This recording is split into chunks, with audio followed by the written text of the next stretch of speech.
नमस्ते दोस्तों, आप देख रहे हैं हमारा channel treasure of the God. इस चैनल के माध्यम से आध्यात्मिक ज्ञान की चर्चा आपसे होगी और इसी कड़ी में सबसे पहले बात करेंगे ग्रह शांति की।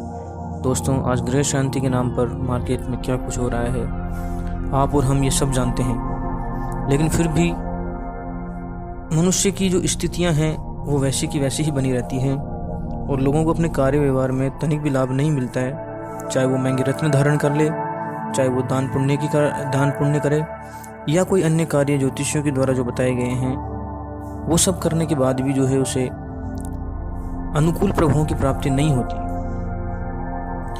तो दोस्तों, हम इस चैनल के द्वारा आपको उन सभी शॉर्ट तरीकों के बारे में बताएंगे, उन सभी गूढ़ और गुप्त उपायों के बारे में बताएंगे जो अभी तक लोगों के प्रकाश में नहीं आए हैं,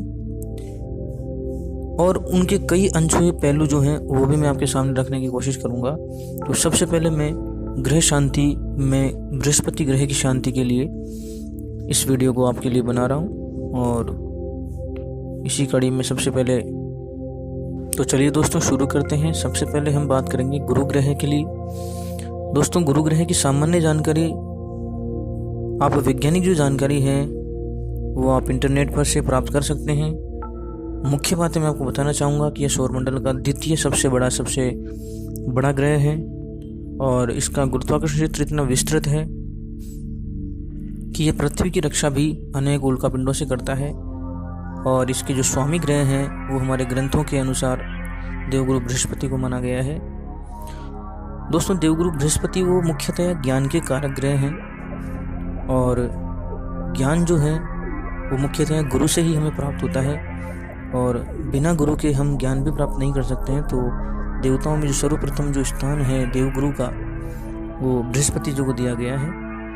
तो दोस्तों, भारतीय कथाओं के अनुसार बृहस्पति को ब्रह्मा के पुत्र अंगिरस ऋषि का पुत्र माना जाता है। बृहस्पति ने प्रभास तीर्थ के तट पर भगवान शिव की तपस्या कर देवगुरु पद को प्राप्त किया तथा भगवान शिव से नवग्रह में अलग स्थान प्राप्त किया।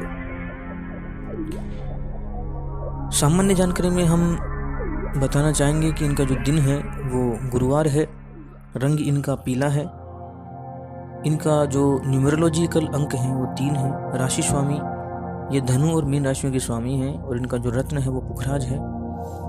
इनकी जो धातु है वो सोना है और इनके जो देवता है वो ब्रह्मा है। इनकी महादशा का समय 16 वर्ष का दोस्तों होता है। दोस्तों, गुरु एक अत्यंत परम शक्तिशाली और सकारात्मक ग्रह है। बृहस्पति को ज्ञान, ध्यान, दर्शन, आध्यात्मिकता, शास्त्र, शिक्षा, भाग्य, धन संपदा, कानून, प्रशासन का कारक माना जाता है तथा इनकी कुंडली में सही स्थिति में होने पर उपरोक्त सभी कार्यों में सफलता प्रदान करने वाले माने जाते हैं। और कुंडली में अगर ये सही स्थिति में नहीं होते हैं तो दोस्तों उपरोक्त सभी कार्यों में मनुष्य को समस्याएं आएंगी, अड़चनें आएंगी और कुछ बीमारियां जैसे कि मोटापा, गुर्दे की समस्याएं, आंखों की समस्याएं और मधुमेह रोग जैसे भयानक रोग ये अपनी कुंडली में सही स्थिति पर नहीं होने पर प्रदान करते हैं। तो दोस्तों, इसके लिए मैं आपको कोई टोना टोटका या कोई उपचार नहीं बताऊंगा, क्योंकि कलयुग में मनुष्य के कर्म दोष अत्यधिक होने के कारण, पाप दोष अत्यधिक होने के कारण मुख्यतया सामान्य उपाय कारगर नहीं हो पाते हैं और रत्न भी बहुत महंगे होने के कारण आमजन के लिए खरीद पाना इनको संभव नहीं है। तथा मित्रों, दान आदि के विषय में कहना चाहूँगा, जो ग्रह उच्च का है कुंडली में उससे संबंधित दान करने पर स्थितियाँ गंभीर व हानिप्रद हो जाती हैं, परंतु नीच स्थिति में होने पर ऐसा नहीं है तथा इस स्थिति में होने पर दान लाभदायक माना जाता है। अतः बिना कुंडली विशेषण की दान आदि क्रियाएं भी संपन्न नहीं करनी चाहिए, क्योंकि मित्रों मैंने कई बार देखा है कि दान आदि क्रियाएं करने के बाद जो है मनुष्य की स्थितियां जो है वो और अधिक भयप्रद और हानिप्रद हो गई। उसे व्यापार में घाटा हो गया, शिक्षा में व्यवधान आने शुरुआत हो गई। तो इस प्रकार से दान भी जो है कुंडली विशेषण के बिना नहीं करना चाहिए। अतः मित्रों, कहना चाहूँगा कि कलयुग में तांत्रिक उपाय और मांत्रिक उपाय से ही 100% सफलता पाई जा सकती है तथा ग्रह शांति की जा सकती है।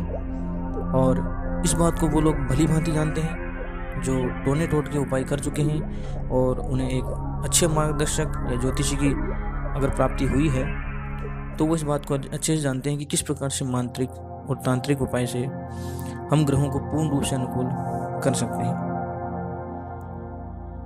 मित्रों, ऐसा नहीं है कि आपको इन उपायों को करने के लिए किसी ज्योतिषी को कुंडली दिखाने की आवश्यकता है।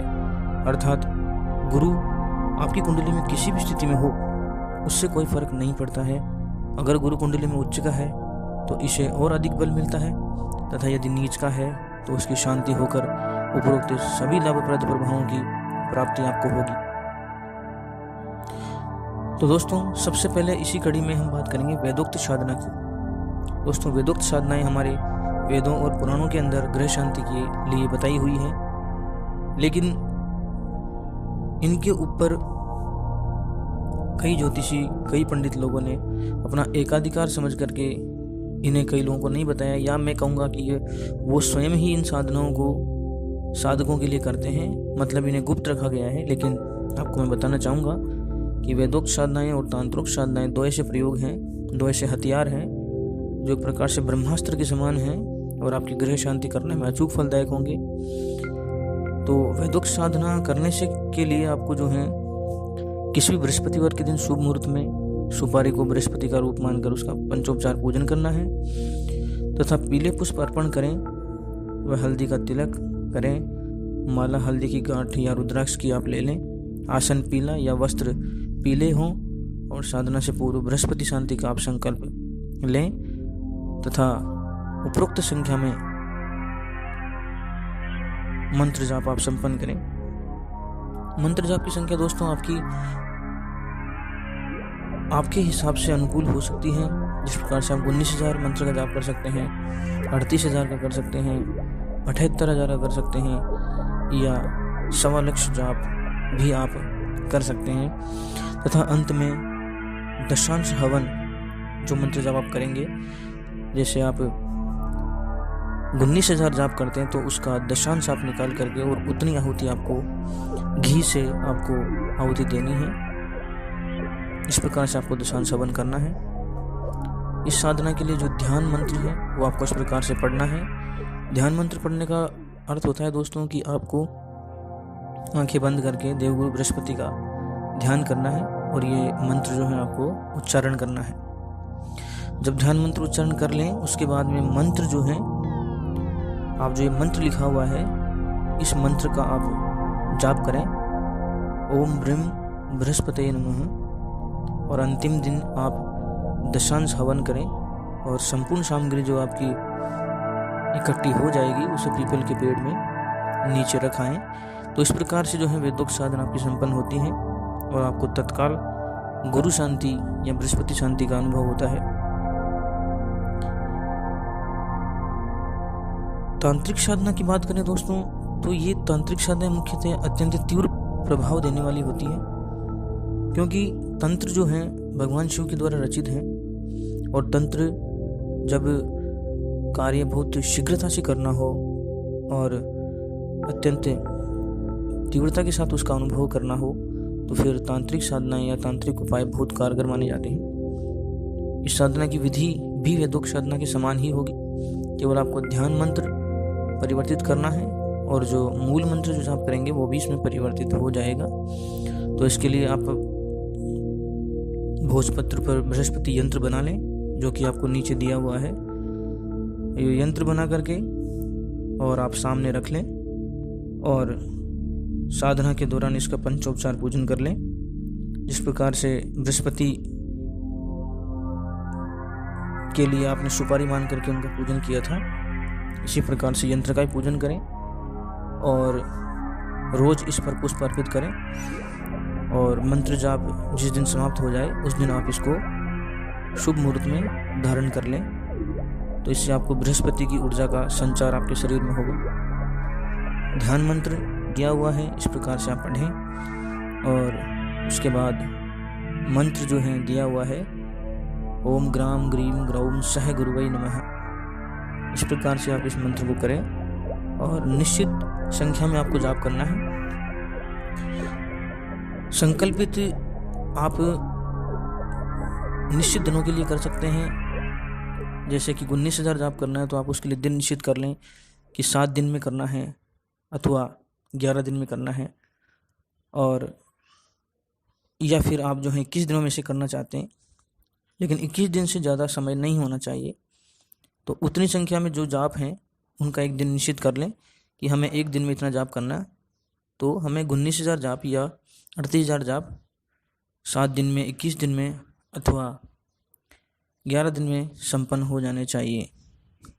उसके पश्चात अंतिम दिन जो है आप दशांश हवन करें और संपूर्ण सामग्री को पीपल के पेड़ के नीचे अर्पित करें, रखाएं तथा किसी मंदिर में दक्षिणा आप जो है चढ़ा दें। मित्रों, इस प्रकार उपरोक्त दोनों साधनाएं करने पर आपकी बृहस्पति से संबंधित सभी समस्याओं का निवारण होगा और सभी शुभ फलों की प्राप्ति होती है और जीवन उन्नति की ओर अग्रसर होता है। धन्यवाद।